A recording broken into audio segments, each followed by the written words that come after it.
2 or 3 years ago. Formula Synchron, right? Yeah, yeah, that was a big deal back then. And I mean, you mentioned it. Go Your Guardian didn't attack over your Stardust Dragon for quite a while. Yeah. But it's if Yang Sing is going to be a thing, might happen again. Yeah, or you just see bigger Go Your Guardians. Yes, or that. I mean, either is fine with the guy that controls the Go Your Guardian, I guess. Let's talk a bit about the trap lineup at Thomas. We have a 7 Tools of the Bandit, free Wiretap, free Dimensional Prison, free Vanity's Emptiness, free Phoenix Wing Windblast, free Rageki Break, 2 Karma Cut, Solemn Warnings, a compulsory evacuation device, turn to tribute, and a partridge in a pear tree. How high is the chance that you open a hand, 6 back rows of 6 back row cards, and you're just like, okay, I'm just going to sit here and wait for a monster to come?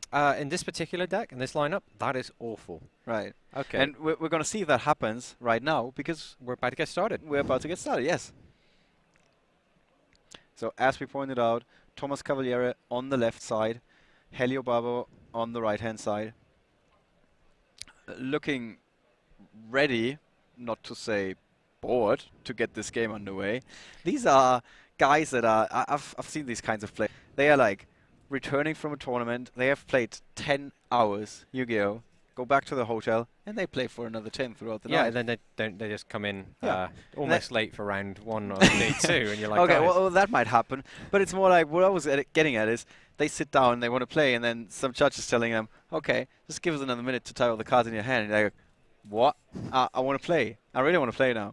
And show the world what I can do. So yeah, we're just seeing Helio's hand load in. We've got Tour Guide, Rank Up Magic, very good 2 cards to go together. Effect Veiler, very good in this matchup against Thomas.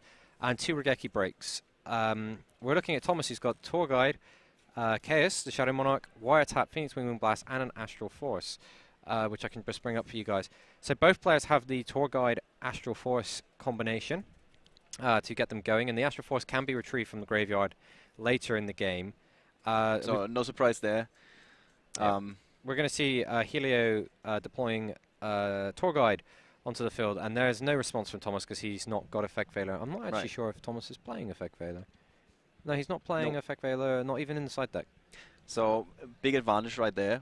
Once again, talking about the deck building, it can give you the upper hand before the match even started. Yeah, and especially here when his opponent tries to follow this play, he's going to be met with Effect Veiler most likely. So do you want to go all in on turn 1 and go crazy, go for Dante, and then go with the Rank Up Magic, or do you want to hold it back for a bit? I think having Constellar Pleiades is very, very powerful against what your opponent could be playing if you're playing an unknown matchup. Whether or not he decides to use the effect of Dante, he probably will detach the Scarm, because what he can do is detach the Scram of the Burning Abyss, which will, in the end phase, allow him to search for. Oh, he hit. He went for exactly 1 to send from the top of his deck to the graveyard with the effect of Dante, and hit a Burning Abyss Graph. Now, Graph will let him special summon a Burning Abyss monster from his deck. This seems like a very good opening once again. And yeah, there's. Oh, okay. Electing to not use the effect from the looks of it. So yeah, we're going to see Scarm detached. So during the end phase, we'll see another Tour Guide, and then a turn 1 Constellar Pleiades coming out. The question here is, does Helio go for a Burning Abyss monster to complement his Rageki Breaks, or does he go for another Tour Guide? Yeah, okay, so what he could be doing here is he's telegraphing to his opponent that he either has another Tour Guide, or he definitely has discard traps face down. And in this matchup, it can be expected. Right. So there's a lot of different things you can sort of dissect. Although he doesn't know about the matchup yet. Yeah, he doesn't know what his opponent's playing, but he's electing to keep those Rageki Breaks live. He values that as more important than having a follow-up Tour Guide play. Yes. Do you agree? Okay, so Thomas drawing card for his turn. He's a Phoenix Wing Blast. So that is not exactly the worst case that we just like talked about a second ago, when I was like, he might be ending up with 5 face-down trap cards in his hand. There's the Effect Veiler, exactly. Yeah, so the Effect Veiler, does it make all the difference? Oh, Rageki Break taking out one of his opponent's trap cards, and it hits the Wiretap, which means he's going to be able to resolve the his trap cards, his other Rageki Break. And there's a Constellar Pleiades as well to take another one of those cards out of the equation. So does Helio already know that he's going up against Burning Abyss? Yeah, at this point, as soon as you see the tour guide, it is very safe to assume that your opponent is playing. Which is interesting because there was a time where tour guide was like a staple in pretty much every single deck. Yeah, there was. Yeah, you'd play it in freeze on everything you could, because the rank 3 toolbox in the early days of XE summoning was incredibly powerful. Well, as we saw in the last match, the days of rank 3s are obviously gone. Well, Except it's Burning Abyss we're talking about. yeah, but in Satella Knights, not so much. well, it could have made all the difference if there was some rank 3s in there. Helio has Graph and Tour Guide in hand. So he's going into after Cyrus just Madrid. 2 turns, it seems like Helio has pulled far, far ahead in this. Yeah, this the match. effect veiler being so important here to stopping his opponent from starting his sequence of plays. There was a Constellar Pallades, which could have answered any XE summon that Thomas would have went for. But I feel like having the effect veiler and the Constellar Pallades able to answer another one of the back row cards temporarily gives Helio a window, because he can detach here if he really wants to. Yes. And then play his second tour guide. Now, Wow. yeah, he's just going to play a second tour guide. He's not going to worry about the remaining face down spell or trap, which is a Phoenix Wind Blast, in case you guys are wondering. And if you want to know what discard cards he has with that, it's most likely going to be the rank up Magic Astral Force, I guess, to discard, since he can get it back later. But maybe he decides, actually, I've got too many discard traps, and chucks out the other Phoenix Wind Blast. So, but it's apparent that there are plenty of options that you have in this deck. That there are like 5 different ways you can play your turn. This is the decision trees that people have to build around from here. It's considering, if I do this, where am I in a few turns' time? Yeah. There is Dante. Yep. Dante is going to attach Sir. No surprise there. Yeah, probably going for 3 cards here. Alright, so it's very important when you see these cards. So we've seen 2 Breakfield skills go down. They are not dead in the graveyard. They will put in some work later on for They're him. very good against Constellar Pallades. When your opponent tries to use its quick effect in your turn, you've got the... Oh, I've got Breakthrough. Like in the graveyard.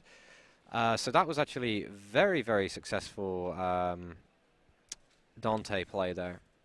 And we see the Sir going to the graveyard to bring back another Dante. Right. There was a joke in our office at one point, playing a deck, and it was just like, it's Dante and friends, it's the 3Ds. You just summoned 3 of them so easy. You need to create 2 more, another card with another Burning Abyss monster, another version of Dante or something. I guess you try to read the whole Divine Comedy.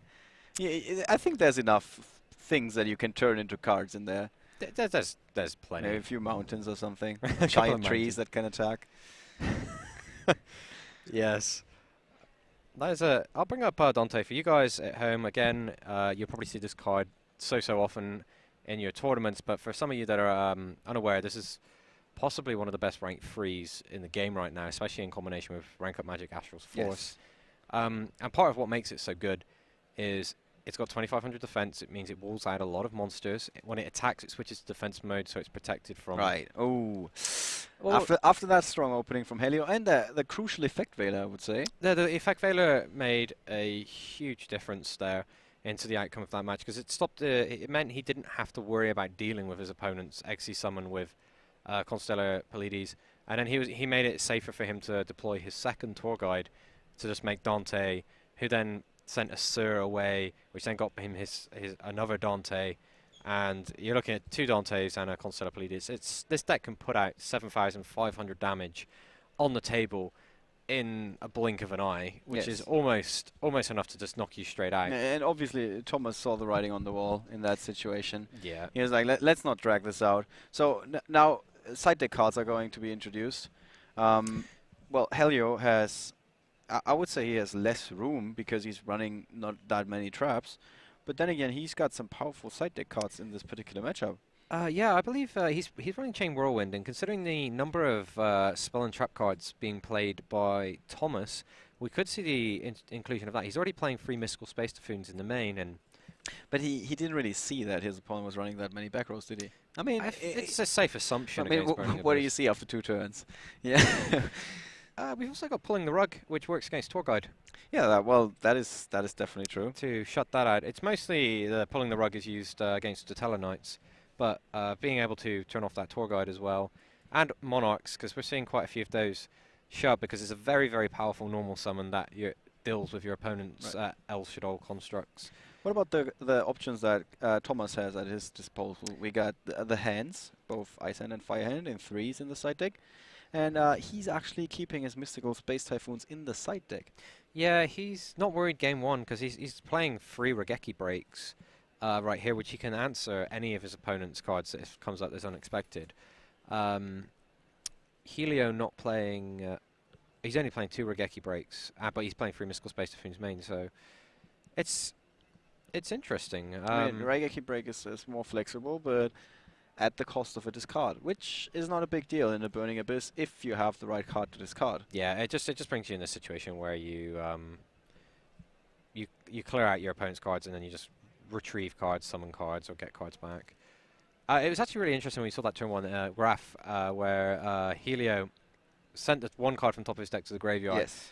Mostly, the important thing there was to get the scram to the graveyard. Yes. And chose to not use graph because he didn't want to give up tour guide targets. But when you've got a deck that's so powerful that you get a free special summon any monster from your deck effect and choose not to use it, you know, that says... That gives you an idea of how powerful this deck is. Yes. Yeah. Definitely, definitely. All right. Do we see any special things in the extra decks? I mean, we've had it in the round before where the extra deck basically was game deciding. Is there something that can give one of the players the upper hand here? There's Triage Levier here in Thomas's deck. I actually really rate that card in the Burning Best extra deck because it has... You get into some weird situations where to make an Xe summon, you're going to detonate one of your Burning Abyss monsters with its own effect, which then, if you summon another one from the deck, it gets destroyed. And you can create a sequence where you get a long play, but that's kind of playing the long game. Yep. Triage Levier gives you effect negation and a Forbidden Lance that you can use in type effect in the damage step. Right. So both players are shuffling up, giving it a good shuffle. It's just something we definitely recommend. Well, you get in this, especially with Burning Abyss, where you're playing Tour Guide, which then searches for a very specific card. If you're not giving your deck a good shuffle, it's a very good chance you can draw a clump of monsters. It is another way to lose a game prior to the game by simply not shuffling enough. It sounds so ridiculous, but I've seen it happening time and again, where somebody, he loses the first game, he's not happy, he doesn't take the time to shuffle because he's frustrated, just goes for it really quickly, gives it like a very quick shuffle, and then he just draws into 5 cards that won't help him very much, and he's like, oh, I just lost the game, and then he just goes away, walks away, and he's super sad and everything, and you're like, oh, my deck just gave out on me. Yeah, it's like, and well, it really didn't. I mean, you play these cards, they end up next to each other. You've got to, it's your job to responsibly randomize your deck. It's by policy, but it's also even just to make sure that you know, at the end of the game, you're actually resetting your deck. Right. So once again, our judges are taking down the contents of each player's hand. Helio can't wait to get this started. He's like, I got this. As you can see, his fingers, tipping on the table. He's like, no, I want to get this going once again and just walk away with a 2-0, get back into the tournament. Both of these players are currently sitting on 3 points. Yeah. So they are 1-1. So a victory in this position is very crucial for them because it sounds maybe not like much, but there's a difference between a 2-1 and a 1-2. If you're okay, you can stumble, of course, you can fall, but you have to stand up, and that's what a 2-1 does for you. You just get up and you go through the tournament. If you are ending up in the, well, loser bracket is what they call it commonly, then it's going to be a very, very long way back to the top. Yeah, okay, so there we're seeing Helio, very, very strong start. The Mathematician able to send the Scram to the graveyard, allowing him in the end phase to get the Tour Guide of the Underworld. He has Breakthrough Skill, Wiretap, Vanity's Emptiness, so he's very, very, very well equipped against an opponent's Tour Guide play. And don't forget about the Effect Veiler on the hand once again. Yeah, he has the Effect Veiler waiting as well for the Tour Guide. Yeah, this is probably why he was like, I want to get this started, because very good hand he seems to have all the answers here. There's the Ice Hand introduced from the side deck. Fire and Ice Hand very, very good in this match because they're playing lots of spells and traps. So it gets harder to play around the Fire and Ice Hand because Fire Hand will destroy a monster, get you Ice Hand, you're most likely going to have more cards for them. Yes, and Effect Veiler actually doesn't help that much against the Ice Hand because you simply opt to not attack. Yeah, and then you give up your Effect Veiler that, and he is just going to start his sequence of exploding fists. Right. So he sends it into the stronger monster. The mathematician. This is deliberately. okay, they're just discussing. Yeah, whether he has like because it seemed a little bit like he was already about to take down the damage, which would indicate that the attack went through. Yeah, I think he was just asking a question about how the effect worked or something, because the breakthrough was actually targeted for. Right. Ah, Well, okay. this is something that it's difficult for us Yes. because we don't get the same information that the players are getting. I mean, the question was probably not can I chain breakthrough skill because it was in the middle of the damage step. Yeah. So I don't expect that to be the problem. So Mathematician drawing a card. Let's see. Well, there's an advantage over Armageddon Knight for people that were talking there, because what would have happened is the Ice Hand would have traded off with the Armageddon Knight, and then it would have been 1600 direct with no cards drawn. So at the end of his first turn, Thomas is left with a very good field, it seems, with a Phoenix Wind Blast and a Vanity's Emptiness to stop Helio from trying to unleash some special summons. Yeah, if he goes for the special summons, we're going to see a Vanity's Emptiness. Yeah, And that probably is probably what we'll see now. Yes, Wiretap. there it is. So it's bound to come back at some point, but for the time being, Helio is once again in a very good position. Yeah, he just needs to find a way to deal with the Fire Hand without triggering it. Interestingly, in his hand he has a Neospatian Grand Mole as well. He didn't opt to go for that. No, he wanted to get this Tour Guide playoff and start getting a rank 3 into play. I wonder what he's going to go for here.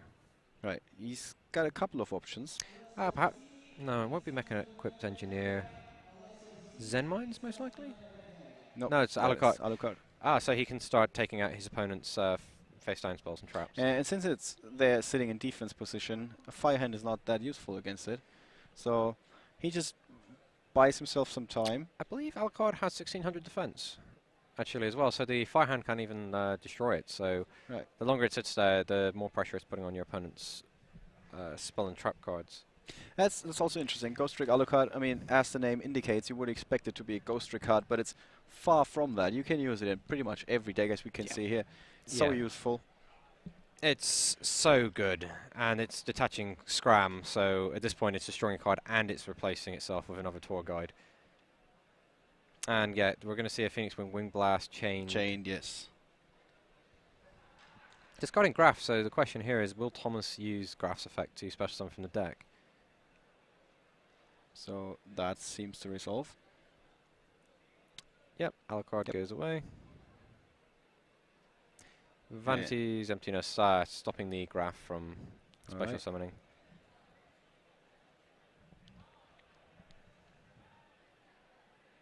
So some body language to be interpreted here. Both players are tense, at least. Is that judge call involved? It seems a little like it. Yes, I think they're discussing when exactly do you activate the Vanity's Emptiness and trying to figure out if that is all legal. Yeah, the way it will work is he uses Phoenix Wind Blast to put the Alucard back on top of his deck. The Graph in the graveyard will trigger, start a new chain. Start a new chain, and then Vanity's Emptiness can be chained to that. Yes. So everything that Helio did was perfectly legal in this particular situation. Yep, and we're going to get another search through the Underworld, or his deck in this case. You can see that, well, rather you cannot, but we can see that Thomas is, he's chewing. He's seems kind of nervous, twitching a little bit, while Helio is sitting pretty comfortable in his chair, I would say. Yeah, we're pretty equal on cards. We've got Effect Veiler, Neospatian Grand Mole, and Sir being added to Helio's hand. And on the table, he's got a Vanity's Emptiness and a face down Regeki Break, so he can turn off his Vanity's Emptiness when he needs to on his turn. And now that he controls no monsters, he can take out the Fire Hand without actually triggering it. His opponent has Tour Guide, which can be answered by Helio's Effect Veiler. We have Sir Malabranch of the Burning Abyss, which can combo with the face down. Nope, sorry, I think the Phoenix Wing Blast is gone. It's just not updated on my device. Here we go. So, yeah, Fire Hand's being taken out, and Sir is going to. Yes, and Thomas quickly indicates your Vanity's Emptiness is going down too. That's very important for him. He wants to unleash the next special He's summon. not going to be able to use Sir because of They're having a real discussion because Regeki Break's been activated, discarding Sir to destroy a card, and that resolves, and then Vanity's Emptiness wants to blow itself up. But at that time, he's saying, "Can I activate Sir?" Because Vanity's Emptiness is going to destroy itself. But at the time where it would trigger, we'll see how the judges rule this. But yeah, we got a short interference. Once again, the judges are doing what we recommend you do when you're in such a situation. They read the card first, and then double check to make sure that they got everything right. So it seems, I think Pascal is our table judge for the weekend, a very experienced judge. Liam Jarvis, actually. Oh, it's Liam. All right. He's also very experienced. We can say that about like most of the judges in the room. Yeah, we have a lot of experienced faces. Yeah, it's important to have a good mix between the experienced guys that can teach the new guys something. So Liam just ruled it in the same way that you explained it. I believe so. I think they're still discussing. But at the time where Sir should trigger, the Vanities has not gone yet, so he can't trigger it. Right. Is there actually any monsters? I don't know if he picked up the rest of his graveyard. No, he did, yes. Okay, yes. I was going to say, we're talking about he an was just graveyard. like looking over the graveyard once again. Yeah. Well, I'm not sure exactly, like, get a bit of feel for it or thinking about the next few options, which is interesting. You see that a lot with the veterans. They use that little bit of time that they have in that particular situation, and they make use of it by thinking of the next play, rather than, like, well, obsessing over the situation. They are just, like, thinking, okay, what is going to be my next step? They What's plan B if this doesn't go my way? This can also make a difference. I mean, maybe you can indicate a play that you wouldn't see otherwise. And there's the Golden Effect Veiler again. Yes. Stopping the tour guide from getting anywhere. This must be very frustrating for Thomas, to be honest.